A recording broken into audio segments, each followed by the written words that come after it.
You are not a waitress. Adrian Park's quiet words cut through the music inside the Halcyon Hotel's glass-walled ballroom, and for one dangerous second, Maya Brooks forgot how to breathe.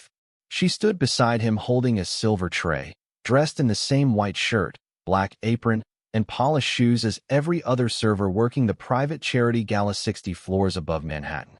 Around them, nearly 300 politicians, investors, and celebrities continued talking beneath crystal chandeliers, unaware that one of America's most powerful billionaires had just exposed a secret that could destroy her mission. Maya forced a confused expression onto her face. "I'm sorry, sir. Would you like another drink?" Adrian did not look at the tray. His dark eyes remained fixed on hers with unsettling certainty. "I said you are not a waitress." A few nearby guests turned toward them. Maya lowered her gaze, performing the role everyone expected from an embarrassed employee facing an influential customer. Beneath her apron, however, her thumb found the concealed emergency transmitter attached to her belt. One press would alert the federal surveillance team waiting 2 blocks away. 2 presses would mean her identity had been compromised. She pressed twice. No confirmation came through her hidden earpiece. Adrian stepped sideways, quietly blocking her path without touching her. To the watching guests, he appeared to be reprimanding a careless server. To Maya, his position revealed something far more troubling. He had placed himself between her and the ballroom's nearest exit. "Your hands are steady," he observed. "Most people become nervous when I question them." Maya allowed the tray to tremble slightly. "Maybe I'm trying not to lose my job. Or maybe you were trained not to show fear." Before she could answer, Adrian lifted a folded napkin from her tray. Beneath it rested a champagne glass, 2 untouched appetizers, and a tiny listening device disguised as a silver button. Maya's pulse quickened, but her expression remained carefully uncertain. The device was still hidden. Adrian had not found it yet. Across the ballroom, his security team guarded every elevator while his personal assistant carried a locked black case toward a private conference room. Maya had been assigned one objective: obtain the encrypted phone inside that case before 10:30 p.m. Intelligence officials believed it contained access codes for a system capable of disrupting transportation, banking, and emergency networks across the country.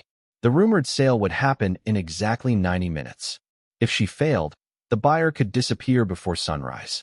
"Mr. Park," Maya said softly, "people are beginning to stare." Adrian glanced toward the curious guests and offered them a polished smile. The attention quickly faded. Wealth had taught the room not to question him. Then his expression hardened again. "Good," he whispered. "Let them believe I'm humiliating an employee. It may keep you alive." Maya's thumb pressed the transmitter once more. Still nothing. No signal. No voice from her team. Only faint static. Adrian leaned closer, careful to preserve the appearance of an ordinary complaint. "Your communications were compromised before you entered this hotel," he said. "The people listening to you are not the people you think they are." Maya studied his face, searching for any sign that he was bluffing. "I don't know what you're talking about." "Then keep pretending." His gaze shifted briefly toward a security camera above the ballroom doors. "You have 88 minutes before everyone in this building learns who you really are." Before Maya could respond, the lights dimmed for the evening's first speech. Applause filled the ballroom, and Adrian calmly walked away, leaving the folded napkin behind. Maya opened it beneath her tray. For words had been written inside. "Your own team betrayed you." 12 hours earlier, Maya Brooks had entered a secure federal office beneath an ordinary government building in Lower Manhattan, believing the assignment would be difficult but controlled. Her supervisor, William Graves, was waiting inside a windowless conference room with a blue folder, a photograph of Adrian Park, and a digital clock counting down to the Halcyon Gala.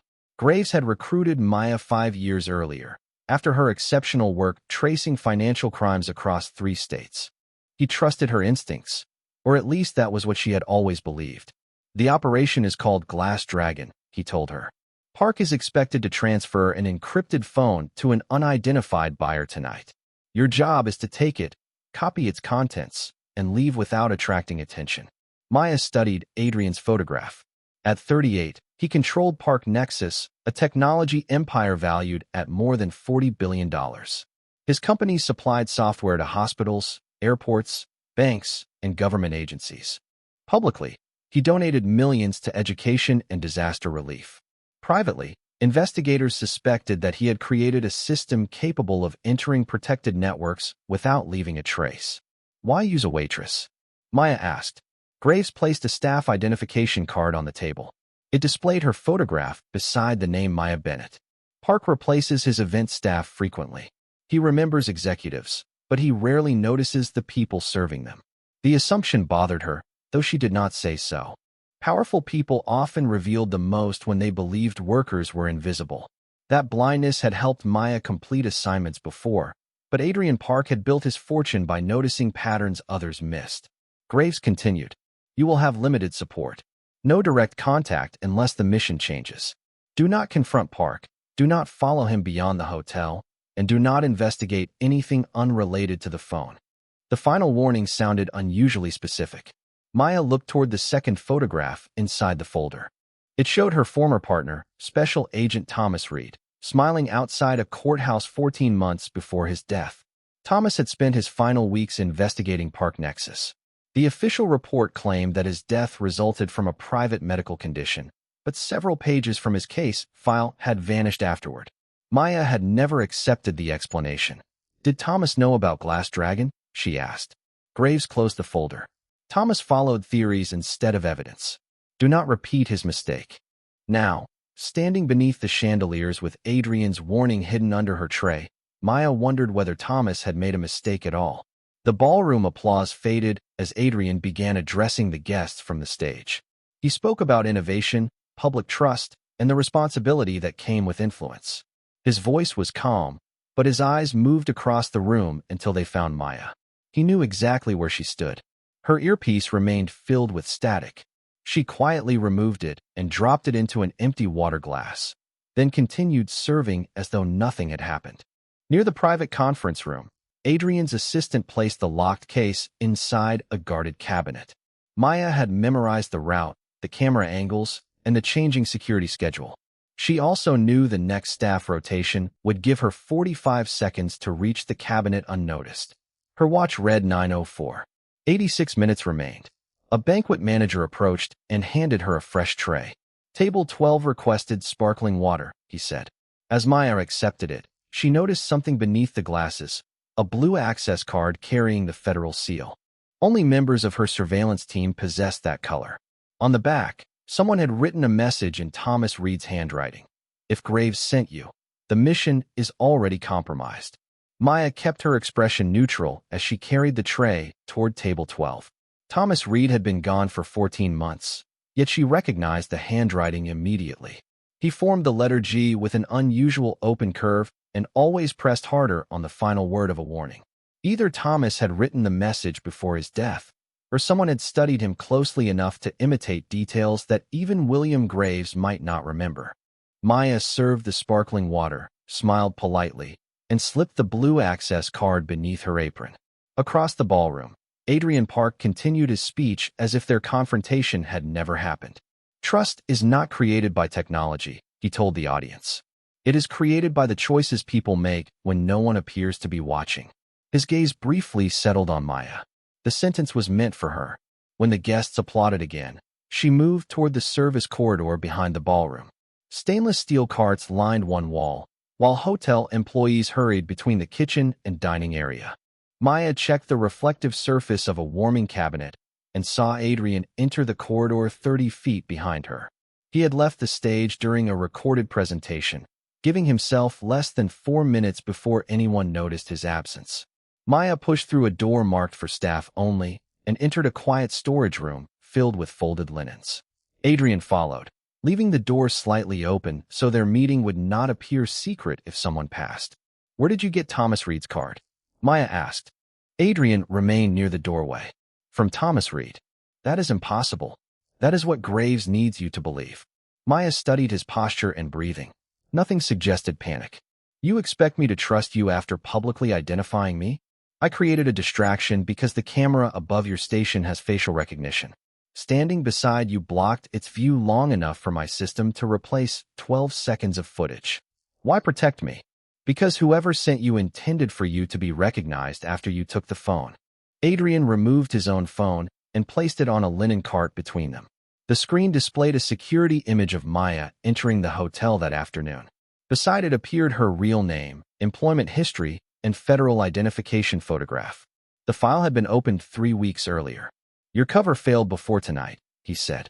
"I knew the moment the hotel received the staffing list." Maya did not touch the phone. "If you knew, why allow me inside?" "Because the people monitoring this building trust your transmitter more than they trust me. As long as they believed your operation was proceeding normally, they delayed their next move." "What next move?" Adrian glanced toward the corridor. "The sale Graves described does not exist. The encrypted phone is bait. You were supposed to steal it, carry it through federal security, and become the official explanation when protected information appeared on foreign servers tomorrow morning." Maya remembered Graves insisting that she leave without examining unrelated evidence. The order now sounded less like discipline and more like containment. "My communications stopped after you confronted me," she said. "They did not stop," Adrian replied. "Someone redirected them. Every word you transmit now reaches a private receiver inside this hotel before it reaches your team." Maya removed the concealed button from her apron and placed it beside his phone. A green light pulsed twice, proving the device was still sending. Adrian turned the phone so she could see a map of the ballroom. One signal flashed near the federal team outside.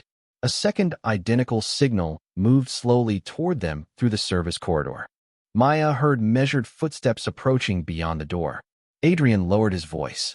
"The person listening to us is 30 feet away, and according to hotel records, that person entered tonight using William Graves' credentials." The footsteps stopped outside the storage room. Maya reached for the blue access card while Adrian quietly collected his phone from the linen cart. Neither of them spoke. A moment later, the door opened and the banquet manager entered carrying a clipboard. His name tag identified him as Charles Miller, but Adrian's screen showed the signal linked to William Graves moving with him. Charles looked from Maya to Adrian, clearly surprised to find them together. "The presentation is ending, Mr. Park," he said. "Your guests are expecting you."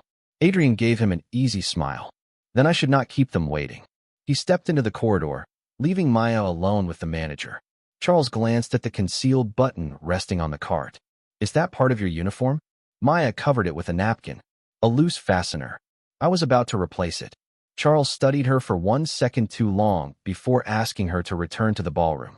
Maya obeyed, but she now understood how her communications had been intercepted.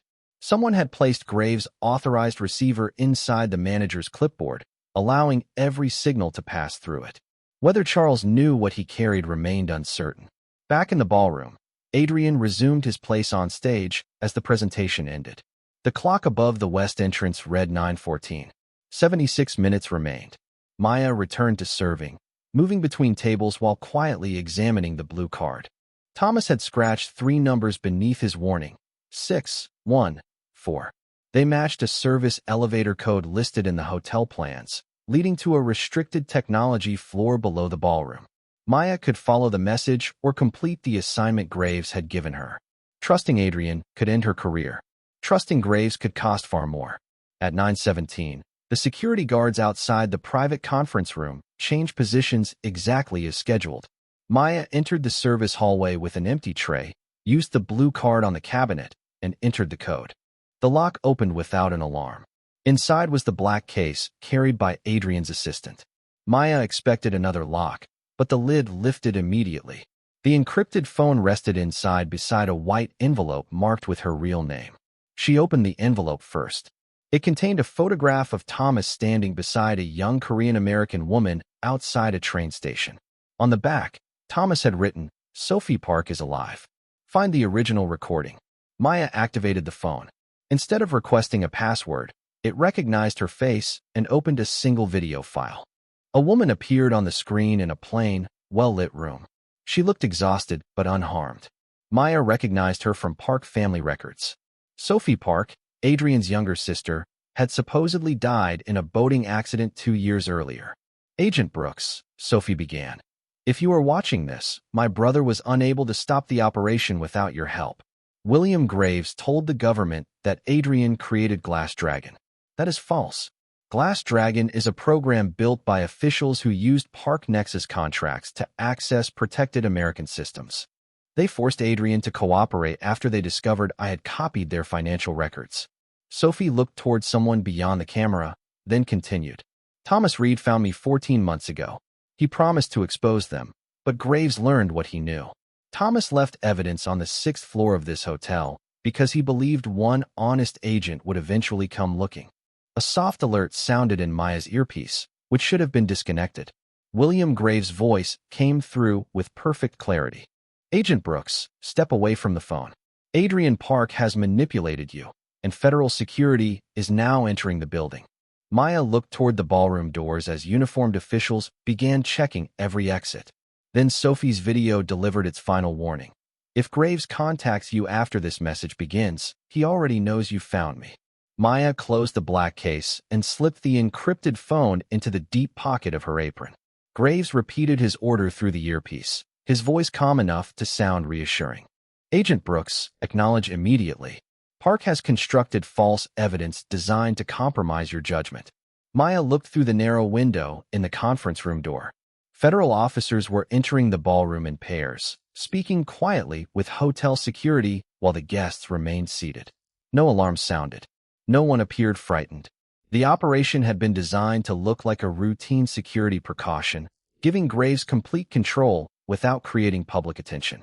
I found Sophie Park's recording, Maya said, deliberately allowing her transmitter to carry the message. I'm sending it to the command team now. She did not send anything. Instead, she watched the digital receiver hidden inside the conference room wall. Within 3 seconds, its signal changed from green to red. Graves answered too quickly. Do not transmit that file. It contains malicious code. Maya now had the confirmation she needed. Only someone already monitoring the phone could know the recording existed. Where's my extraction team? She asked. Waiting at the East Service entrance. That answer was also wrong. Before entering the gala, Maya had selected the West loading entrance as the emergency location, a detail Graves had personally approved. Either he had forgotten, or he was testing whether she would obey without thinking. Understood, Maya replied. I am heading east. She removed the earpiece, placed it inside the black case, and left the conference room through a connecting service door. Her watch read 9:22. 68 minutes remained before the supposed transaction. As she passed the kitchen, 2 members of her surveillance team appeared near the elevators. She recognized Agent Laura Chun and Agent Michael Foster, both people she had trusted during previous assignments. Laura noticed her and raised one hand. Maya, stop. Graves wants you brought downstairs for debriefing. Why are federal officers surrounding the ballroom? Maya asked. Michael moved closer, but kept his voice low. We were told Park identified you and attempted to steal government property. The accusation had been prepared before Maya ever touched the phone. Graves was not reacting to her discovery. He had expected it. Did either of you hear that order directly from Graves? She asked. Laura hesitated. It came through the secure channel. That channel has been redirected through a receiver carried by the banquet manager. Michael exchanged an uncertain look with Laura, but neither lowered the identification tablets they had been instructed to use. Maya realized they were not part of the conspiracy. They were following information designed to make her appear compromised. She stepped backward into the kitchen as a catering cart moved between them. By the time Laura reached the other side, Maya had removed her apron and exchanged it with one hanging near the dish station. The encrypted phone was now concealed beneath a stack of folded tablecloths rolling toward the freight elevator. Maya walked calmly in the opposite direction carrying a tray of coffee cups. Laura and Michael passed within 6 feet of her without recognizing the change. Near the ballroom entrance, Adrian stood speaking with federal officials as though he had expected their arrival. When Maya crossed behind him, he said without turning, You sent the false message. Graves reacted. She whispered. Then he knows you have the recording. Adrian checked his watch.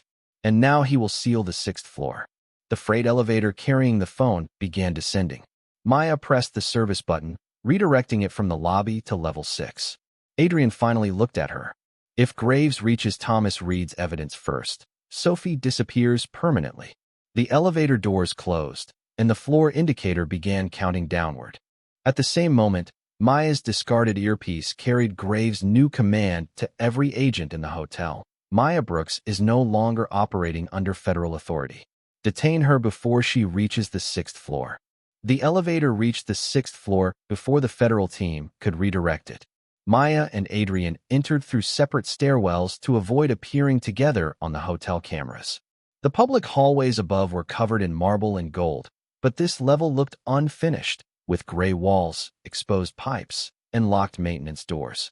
Adrian used his palm against a concealed scanner behind an electrical panel. A section of the wall opened, revealing a narrow passage leading toward the hotel's private data center. "You built this beneath a ballroom?" Maya asked.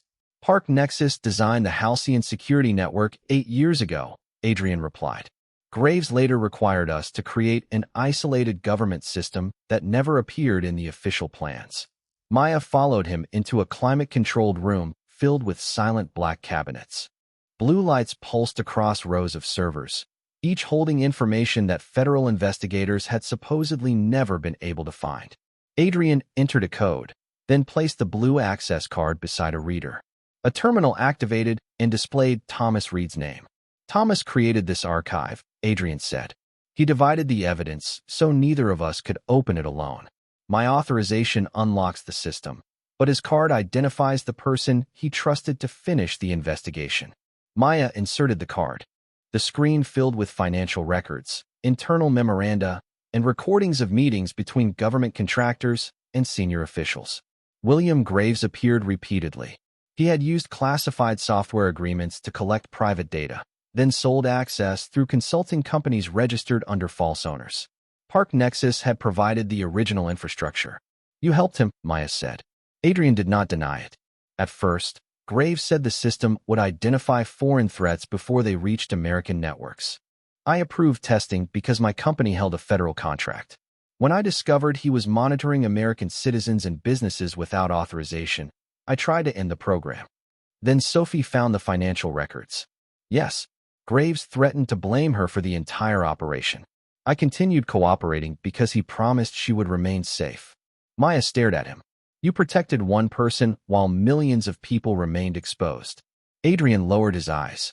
"That is the choice I made. I will answer for it." His honesty did not make the choice acceptable, but it explained why Thomas had treated Adrian as both a suspect and a source. Maya opened the final section of the archive. A recorded message from Thomas appeared. He looked tired but determined. "Maya, if you are seeing this, Graves has probably told you that I died because of a medical emergency. The medical report was altered. I discovered Glass Dragon and informed him before I understood that he controlled it. He removed me from the investigation, erased my files, and made certain I could never testify. Do not trust the official record. Trust the evidence."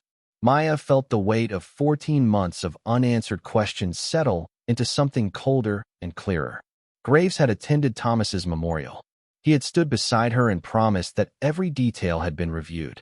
The deception was no longer professional. It was personal. A warning appeared on the terminal.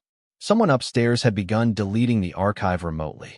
40% vanished before Adrian disconnected the external line. "The remaining evidence is incomplete," he said. "Without Sophie's original financial ledger, Graves can claim these files were manufactured." The encrypted phone chimed inside the folded tablecloths. A new message appeared from an unknown sender. "Bring Adrian and the archive to Pier 17 by 10:30, or Sophie Park returns to the official story." Maya checked her watch. 9:31. 59 minutes remained. Adrian reached for the phone, but Maya kept it. "Graves wants us outside the hotel. He wants the evidence outside federal protection," Adrian replied. Maya looked at the server map and realized the message contained a hidden routing signature. It had not come from the waterfront. It had been transmitted from somewhere inside the Halcyon, less than 200 feet away.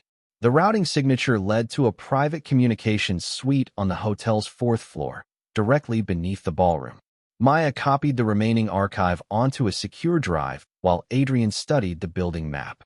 "There is only one entrance," he said. "Graves will control it. Then we do not use the entrance." Maya pointed to an old network conduit connecting the data center to the communications suite. It was too narrow for a person, but large enough to carry a fiber line.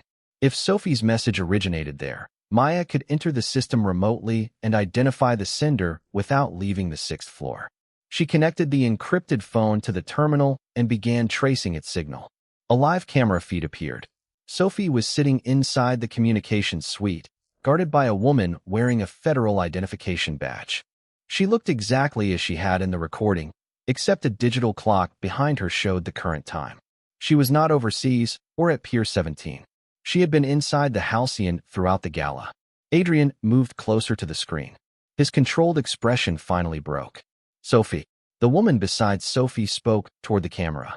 Mr. Park, transfer the archive and your sister leaves with you. Refuse, and she enters permanent federal custody under charges that will never become public. Maya recognized the voice. Deputy Director Evelyn Shaw supervised several intelligence contracts connected to Graves' division. She outranked him and possessed enough authority to bury an investigation before it reached a courtroom. Graves is not leading Glass Dragon, Maya said. He is protecting Shaw. Adrian disconnected the phone from the terminal. We have what they want. We can make the exchange. They will not honor it. You do not know that. Thomas trusted their promises, and they erased his work. You trusted them, and Sophie remained hidden for 2 years. Adrian looked at the live image of his sister. I will not leave her there while we wait for perfect evidence. Maya stepped between him and the exit. If you surrender the archive, every person Thomas tried to protect loses the truth. For several seconds, neither moved. Then Adrian quietly placed the encrypted phone on the console. You are right, he said. We need another plan. Maya turned back to the terminal and began copying the camera feed. The screen suddenly went dark. Magnetic locks engaged across the data center. Adrian stood on the other side of the glass partition with the phone and secure drive in his hands. He had used his company authorization to divide the room. I am sorry, he said through the intercom. Maya tested the door, but the controls no longer responded. You knew this partition could lock. I designed it. And you brought me here so I would open Thomas's archive. Adrian did not deny it. I needed your credentials. Graves designed the system so no Park employee could access the evidence alone. The truth became clear. Adrian had protected her cover, warned her about Graves, and revealed Sophie's recording because every step guided Maya toward unlocking the archive for him. He had told the truth, but never all of it. You cannot trade that drive, Maya said. Watch me. Shaw will take the evidence and keep Sophie. Adrian glanced at the time. 9:40. 50 minutes remained. Then I will have failed her after trying everything. He entered the service corridor and sealed the outer door behind him. Maya was alone among the silent servers, officially disowned by her agency and betrayed by the only person who understood what Graves had done. She looked at the empty port where the drive had been connected and noticed one blue light still blinking. Adrian believed he had taken the only copy. He had not seen Maya route a second transfer through the button transmitter hidden inside the water glass upstairs. The evidence was moving slowly toward the ballroom's presentation system, and Maya still controlled where it would appear. Maya waited until Adrian's footsteps disappeared before opening the maintenance controls beneath the terminal. The magnetic partition had been designed to contain technical failures, not trained investigators. Every secure room required an independent emergency release under New York City building regulations. Adrian had disabled the electronic switch, but he could not remove the manual cable without failing inspection. Maya found it behind a removable floor panel and released the door. Her watch read 9:43. 47 minutes remained, but the original deadline no longer mattered. The transaction had always been a distraction. The real objective was to erase Thomas's archive before anyone outside Glass Dragon could verify it. Maya recovered a spare server tablet and checked the second transfer. 32% of the evidence had reached the transmitter hidden upstairs. The connection was slow, yet the files already included Graves' financial records, Shaw's meeting recordings, and Thomas's final statement. Maya sent 3 carefully written messages.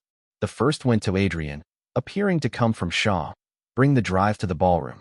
Federal officers have secured the exchange. The second went to Shaw, appearing to come from Graves. Park knows Sophie is inside the hotel. Move her upstairs before he exposes the operation. The third went to Graves from Maya's official account. I have the original archive. Come to the ballroom alone if you want it contained. Each message contained enough truth to overcome suspicion. Maya then changed back into a clean black apron from the staff locker and entered the service elevator carrying a tray of coffee. When the doors opened on the 60th floor, Agent Laura Chun was waiting. Maya, Graves says you stole classified material. Maya held out the server tablet. Check the authorization history before you decide whom to believe. Laura looked at the screen and saw Graves' credentials connected to the intercepted communications. Maya did not ask her to choose sides. Keep the ballroom open for 5 more minutes. That is all I need. Laura lowered her identification tablet and quietly stepped aside. Inside the gala, the guests had resumed their conversations under federal supervision. Maya moved between the tables as though she were still invisible. She retrieved the button transmitter from the water glass and connected it beneath the presentation console. The transfer reached 61%. Adrian entered through the west doors carrying the secure drive. Relief crossed his face when Sophie appeared through the east entrance beside Evelyn Shaw. Graves arrived seconds later and stopped when he saw all 3 of them in the same room. Maya had turned separate negotiations into a single public meeting. Shaw approached Adrian with a diplomatic smile. Give me the drive, and your sister leaves immediately. Sophie shook her head. Do not trust her. Graves noticed Maya near the presentation console. Agent Brooks, step away from that equipment. You are acting without authority. His raised voice drew the attention of every guest. Maya placed her tray on a table. Then explain why your credentials were used to redirect my federal communications. Park fabricated that evidence. Adrian held up the drive. This contains the original records. Shaw's expression changed. Mr. Park, remember our agreement. The ballroom fell silent as guests realized they were witnessing something far beyond a security inspection. Graves ordered the presentation system disconnected, but Laura Chen stood beside the control panel and asked him to provide written authorization. That delay was enough. The transfer reached 100%. Every screen in the ballroom changed at once, displaying financial ledgers, internal messages, and Thomas Reed's recorded testimony. Maya activated the ballroom microphone. Copies have been sent to federal inspectors, independent news organizations, and 3 separate courts. Deleting these screens will change nothing. Graves looked toward Shaw, and Shaw looked toward Adrian. For the first time that evening, none of them knew who still controlled the room. Then Sophie stepped forward and revealed that the most important evidence was not on Adrian's drive. She had carried the original glass dragon ledger into the ballroom herself. Sophie reached inside the lining of her coat and removed a memory card no larger than a postage stamp. For 2 years, Evelyn Shaw had searched bank accounts, storage units, and encrypted servers for the original glass dragon ledger. She had never considered that Sophie might keep it close enough to protect without using any network. This contains every payment, every authorization, and every official who approved the program, Sophie said. Thomas Reed helped me verify it before his investigation was erased. Shaw immediately claimed the card was fabricated, but Maya asked Laura Chun to connect it to an independent federal tablet. The digital signatures matched government records dating back 7 years.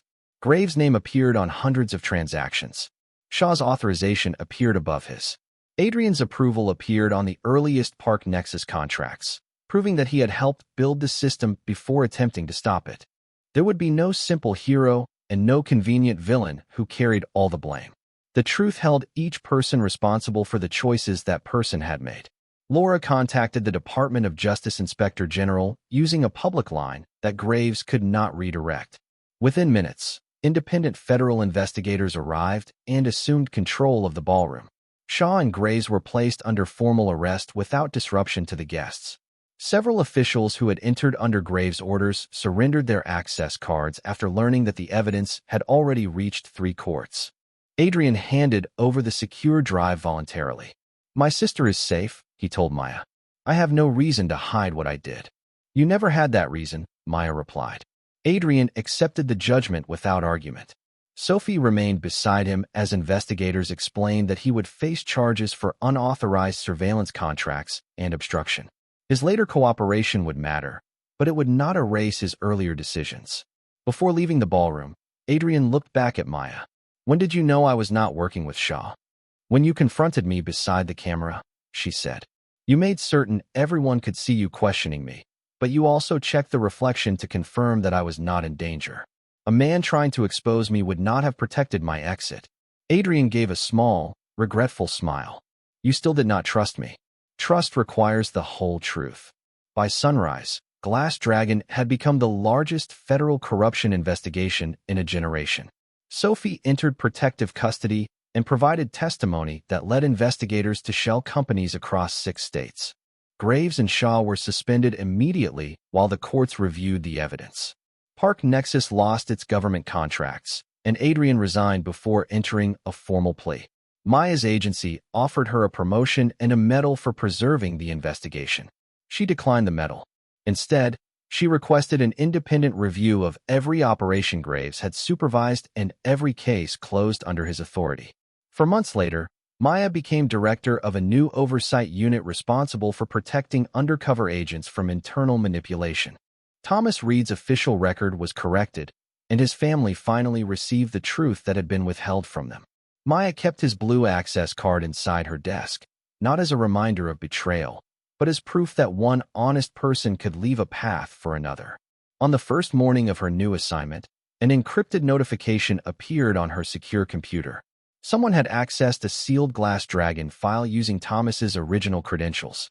The file contained a single photograph taken outside the Halcyon on the night of the gala. It showed William Graves entering the hotel at 9:12, even though federal location records placed him 2 miles away at that exact moment. Beneath the photograph was a message written in the same unmistakable handwriting Maya had recognized on the blue card. Graves was never the only one using his name. Maya examined the transmission route and discovered that it came from a government system officially deactivated 14 months earlier. The final line appeared seconds before the connection vanished. If you found this, then Glass Dragon is still operating.